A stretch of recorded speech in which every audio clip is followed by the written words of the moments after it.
So guys question number 6 है हमारे सामने। यहाँ पर क्वेश्चन बोल रहे हैं कि व्याख्या कीजिए कि 7 × 11 × 13 प्लस में 13 और 7 × 6 5 4 and 3 और 2 1 प्लस 5 ये संख्या दिया है। इसको बोल रहे हैं क्वेश्चन की भाज्य संख्या ये कैसे है ज्ञात करना। तो भाज्य संख्या का मतलब क्या होता है कि भाई कितने भी नंबर्स हैं उनको वो नंबर डिवाइड कर देता हो, वही एक भाज्य संख्या कहलाता है। जैसे यहाँ पे सभी नंबर को अगर मल्टीप्लाई करके प्लस में हम ऐड कर दें और हम चेक करें कि यह किस नंबर से मतलब डिवाइड हो जाएगा, मतलब ये पूरी तरह से मतलब कट जाएगा, तो वो है 13 और देखेंगे मतलब मिलेगा भी, देखेंगे कैसे। उसी तरह से अगर इस नंबर्स को हम अगर मल्टीप्लाई करके 5 को अगर हम ऐड कर लें तो उसमें चेक करना होगा कि इसके अंदर भाज्य संख्या है या फिर नहीं है।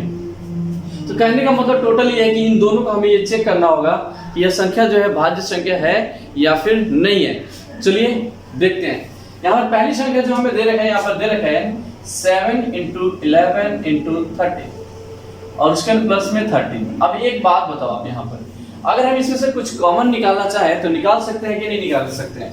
देखिए यहाँ पर कैसे निकाल सकते हैं। यहाँ पर देख पा रहे हैं एक और यहाँ पर 2, एक यहाँ पर 2 पद दिया हुआ है, ठीक है।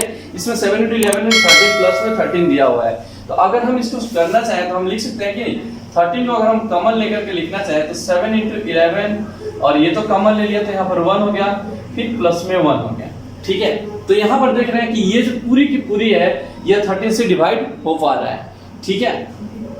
उसी तरह से अगर हम दूसरे वाले नंबर को अपने चेक करें तो दूसरे नंबर में भी देखते हैं क्या है। तो दूसरे नंबर में रखा है 7 × 6 × 5 × में 4 × में 3 × 2 × 1 और प्लस में 5। तो यहाँ पर क्या चीज ऐसा है जो दोनों पोजीशन में कॉमन है, हमें ये चेक करना होगा। ओके देखिए यहाँ पर जो है यहाँ से यहाँ तक क्या है, इसमें एक नंबर से कॉमन यहाँ पर और दूसरा पोजीशन जो है इसमें भी है 5 कॉमन। तो हम कॉमन निकाल सकते हैं। तो हम 5 कॉमन निकालने के बाद में हम इसको चाहें तो कुछ इस तरह से लिख सकते हैं। ये तो बाहर आ चुका है तो यहाँ पर 1 बच गया, फिर इंटू में 4 × 3 × 2 × 1 फिर प्लस में 1। तो इस पूरे पोजीशन में हमने देखा कि 5 भी यहाँ पर कॉमन है। तो हमने ये देखा कि भाई जो पहली पद थी, जो पहली संख्या पद जो है हम लिख सकते हैं, पहली संख्या पद जो है उसमें क्या है, इसमें क्या है 13 गुणनखंड है, ठीक है। यहाँ पर जो 13 है वो क्या है गुणनखंड है। दूसरी में अगर हमने देखा तो दूसरी संख्या में हमें क्या दे रखा है, यहाँ पर दे रखा है दूसरी वाला में क्या है 5 गुणनखंड है, ठीक है। यहाँ पर ये भी गुणनखंड है। सो हम फाइनली क्या बोल सकते हैं, हम फाइनली ये बोल सकते हैं कि देखिए ये भी नंबर किसी ना किसी नंबर से डिवाइड हुआ है, ये भी नंबर जो है इसमें से कुछ ना कुछ कॉमन निकला हुआ है, कहने मतलब गुणनखंड निकला हुआ है।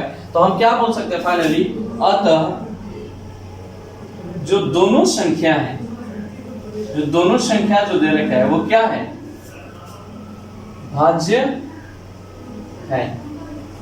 Has proved. आ गया समझ में।